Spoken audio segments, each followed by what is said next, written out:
Alright guys, hopefully this is the last take. I've tried to re-record this a few times to put the words that I'm thinking out, but anyways,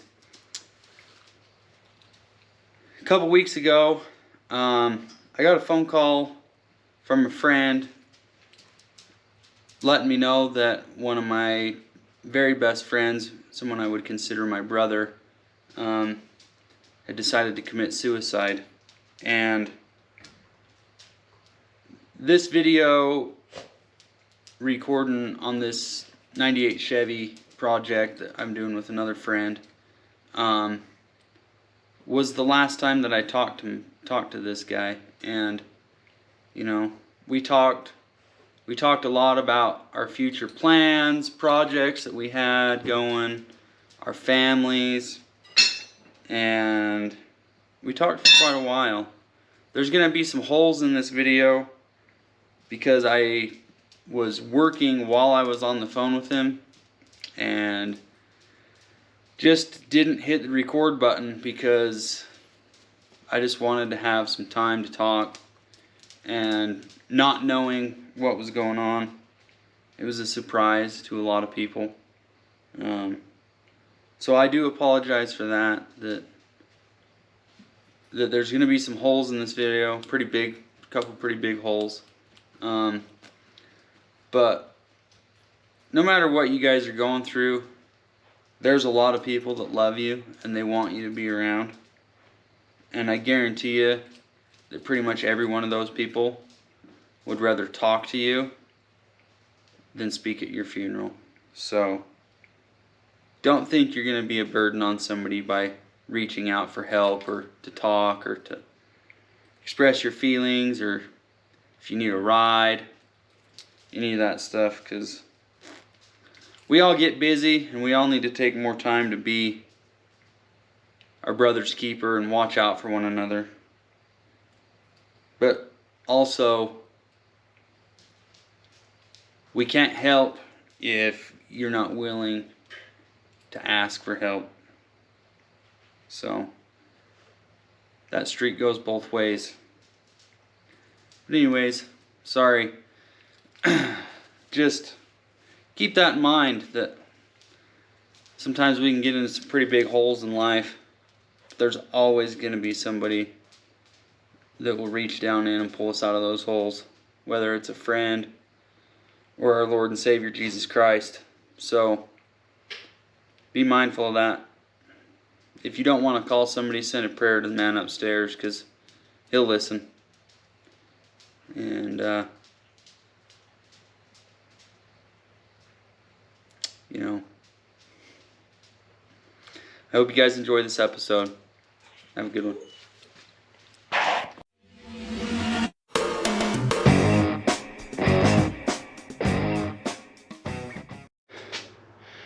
Whew. Alright, we got the new rear end yanked out and rolled over here. So we got all the parts out of the donor truck now. So now it's time to start tearing this thing apart. I'm gonna probably start with the front differential on this one, just because I've got to get some hands over to move my hoist frame from behind that truck over to behind this one so we can lift it up. So probably going to start with the front diff till I can get some help. Other than that, we're just going to keep plugging along on this thing.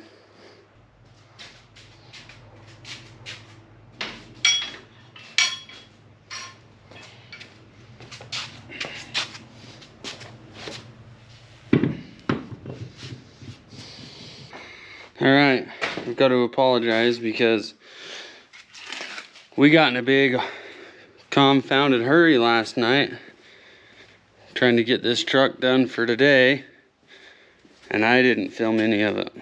So not much to see, but she's all put back together, other than we got to bleed the brakes, we got to hook up the driveline, and we got to put or check the fluids in the differentials now that they're installed. So we're gonna do that. We would have stayed up and tried to get it finished last night, but the axle that we're using didn't have the tie down or the U-joint straps to hold the U-joint into the yoke, and they were different on this axle versus the old axle, so we couldn't get it finished because we didn't have the parts. So I went to work today. My buddy scrounged up the parts and he's on his way over so we can get this thing finished up and get him on the road again. So we're gonna start by, while I'm waiting for him, I'm gonna start checking fluids, adding oil, gravity bleeding the brakes, and yeah, I think we'll be able to get her whipped up here quite shortly.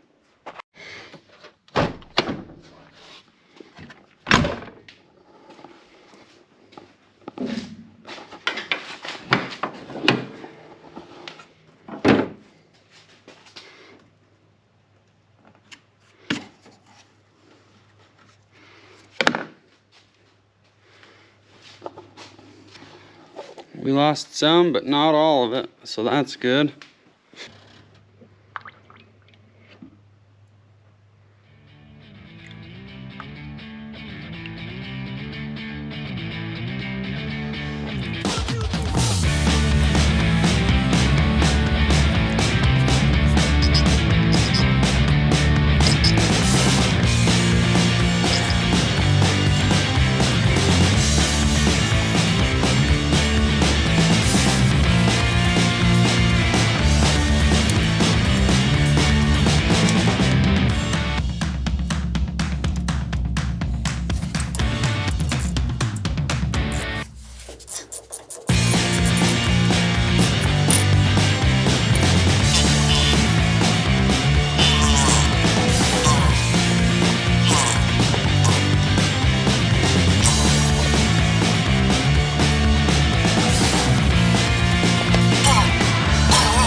Alright, so last night when we were putting the driveline in, we were having to use the driveline out of the parts truck because the yoke's different. And instead of running an adapter U-joint, we wanted to just be able to run something that he can find in the parts store at any given time. So we're gonna swap out the drive shafts because it's the same length, same input and everything for the transfer case, but the output is different for the bigger rear axle. So we were kind of had a little bit of surface rust on the shaft that goes into the transfer case, and we got it slid in a little bit last night, and it was kind of binding up on that crap. So we cleaned it up the best that I could with the brush that I had, and then went to put it back in, and it's still like we got it about halfway in before So my buddy's grabbed the U-joint clamps and some stuff to help clean out the inside of this. So I've got to get it back out of the transfer case so that we can get it cleaned up. So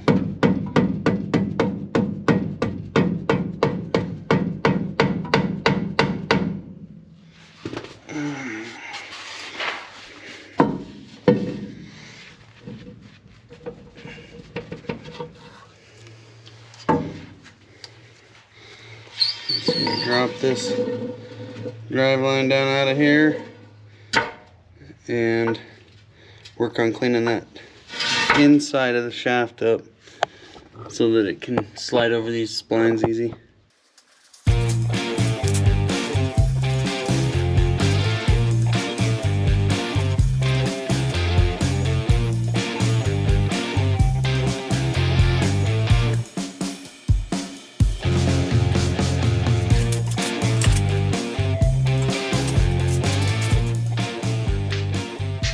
Alright, so I scraped that out the best I could, then brushed it with the brush and some cleaner, and now I've stood this up on end and I filled it full of vinegar. So it's supposed to help pull the rust, dissolve the rust.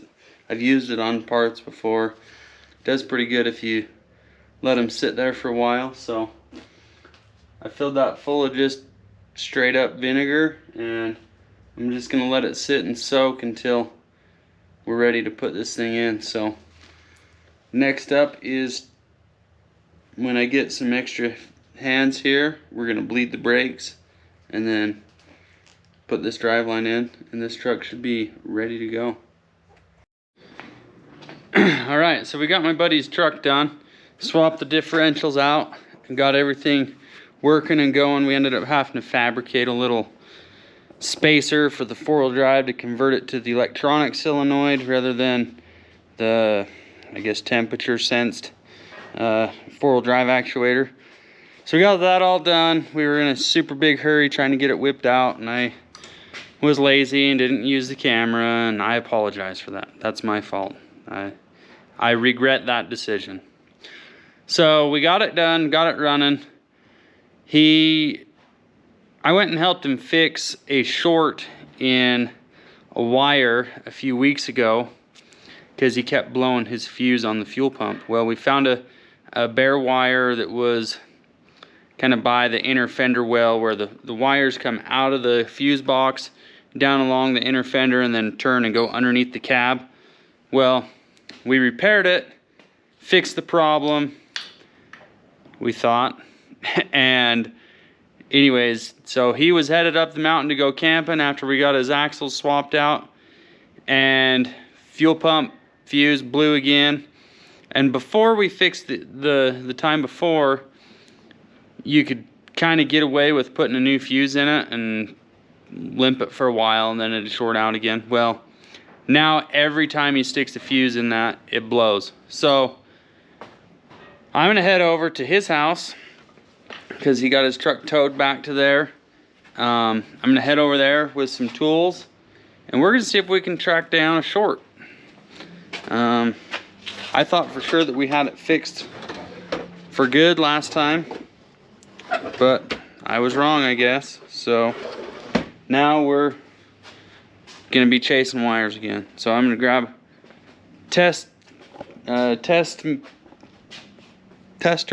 metal thing. I can't look and talk and think at the same time. A test light and a multimeter and some wiring tools, and we'll go over there and see if we can figure out why his fuse keeps blowing. So here we go.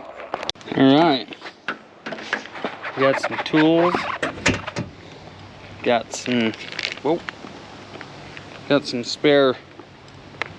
tools, got some spare wire pieces that I saved from last time I rewired a vehicle. So hopefully we have maybe a right color if we got to replace a piece of wire or something. So we're gonna head on over there and check it out. Here we go.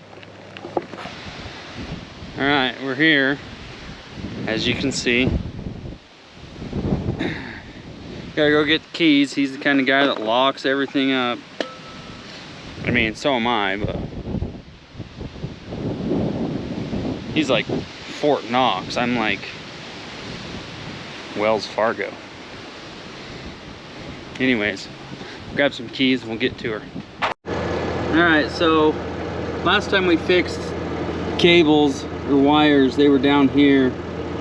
So I'm gonna just start peeling back more wires, looking, trying to see if maybe there's something that we maybe missed, or something like that. Hopefully that's the case. Hopefully it's something easy and simple. But like he said, you put a new fuse in it, boom. He's got 3 of them here that are blown up, 4 of them here that are blown up. So even a 25, it's supposed to have 20s in it. He even put a 25 in it, blew straight away. So anyways, we got something major wrong. So we'll start chasing wires and seeing what we can come up with. So first thing I'm going to try is I'm going to unhook. There's a connector just upstream side towards in between the fuse block and the wires. There's a connector. I'm just going to unhook that, put a fuse in, see what it does. If it blows, then we know that there's a short somewhere between the fuse block and there. If not, then we'll plug it back in. I kind of like your trunk. Thank you. And then we'll plug it back in and test from there back to the fuel pump. I'll unplug the connector at the fuel pump. And if it blows there, then we'll know that there's wire somewhere in between the two. But we're just gonna try to eliminate a little bit of stuff here quick. All right, well, when you're at a loss, you call for help. I called one of my good friends, was talking to him about what we had going on. He said these trucks have to sense oil pressure to run the fuel pump. And so we were checking the wires back by the oil pressure sensor and got some fire sparking out of it. So we know where the short is. It's way back down in there. So now I gotta pull, I'm gonna try to see if I can pull just the distributor cap off to get me enough room. Once I get this stuff held out of the way. But that's where we're at.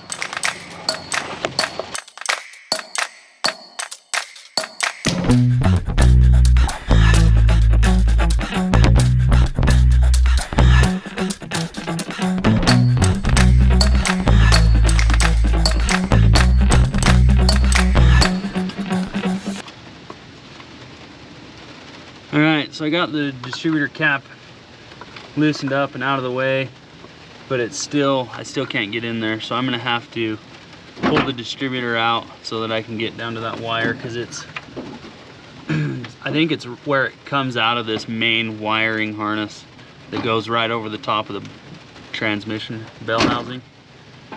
So I just got to open this up, get down in there and start pulling back the wiring, the loom and all that stuff to see what we got burned up. Now we can take it out. Don't tell anybody to do that. I very rarely produce my stuff like that. Why do you care? Because I want it to be authentic. Oh, it is authentic. If you weren't really fixing it, that wouldn't be authentic. But you really are fixing it. I don't know how much more real you could get. Yeah.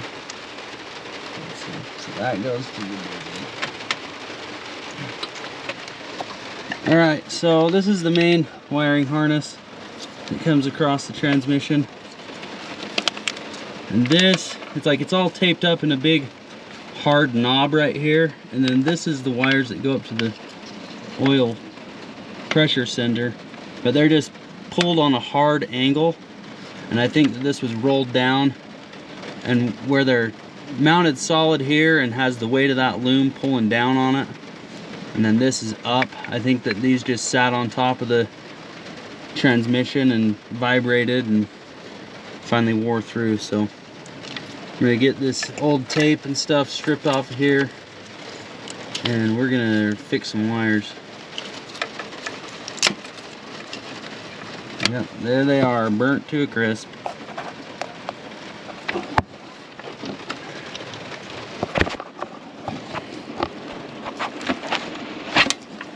Right there.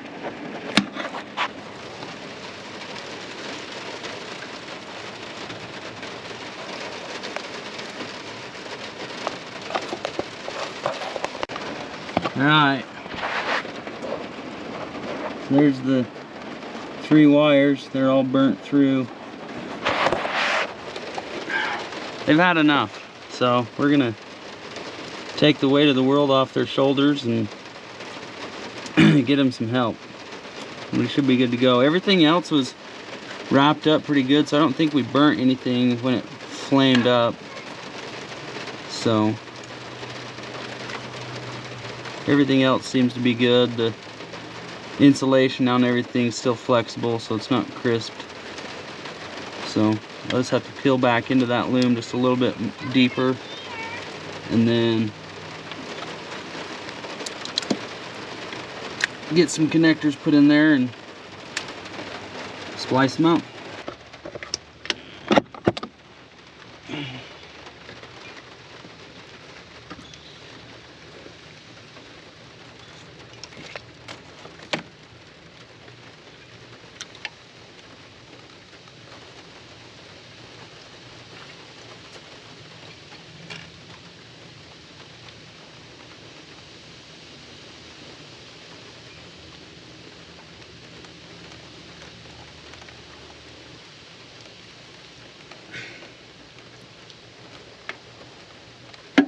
Alright, torchy. Going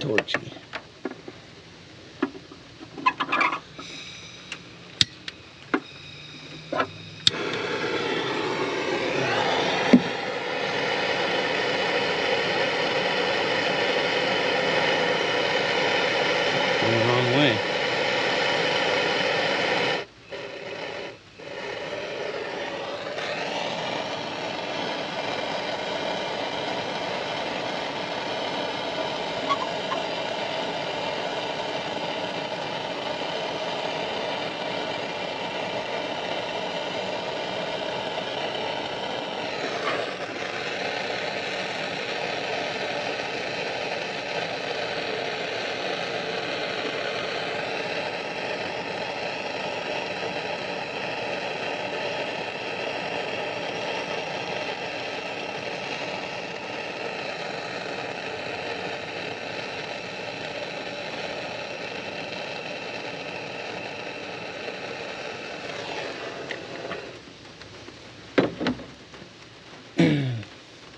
Alright, we got her all spliced up.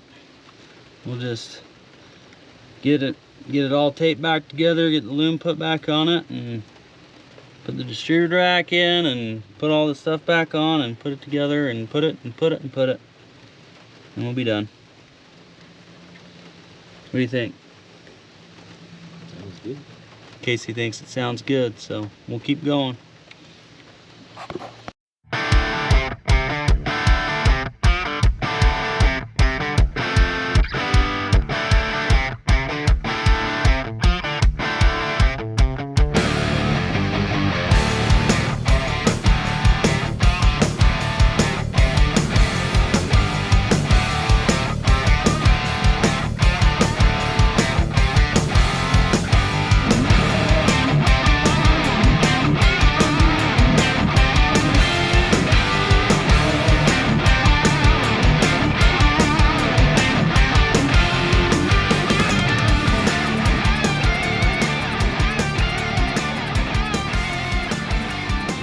Right, it's getting dark, but I think we just got it wrapped up for the most part. We're gonna make sure we got a good fuse in there. Give it a test.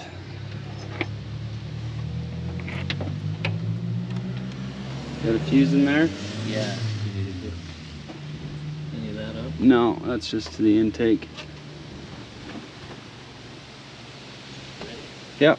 You need to jump it. Jump time. Oh, I gotta hook the battery up. I bet if we hook the battery up, it might go. I hurried and unhooked the battery when it was causing smoke and sparks because I didn't want it to actually catch on fire.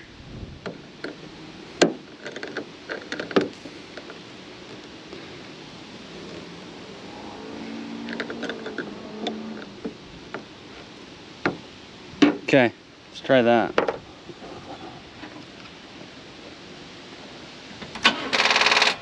Jump time.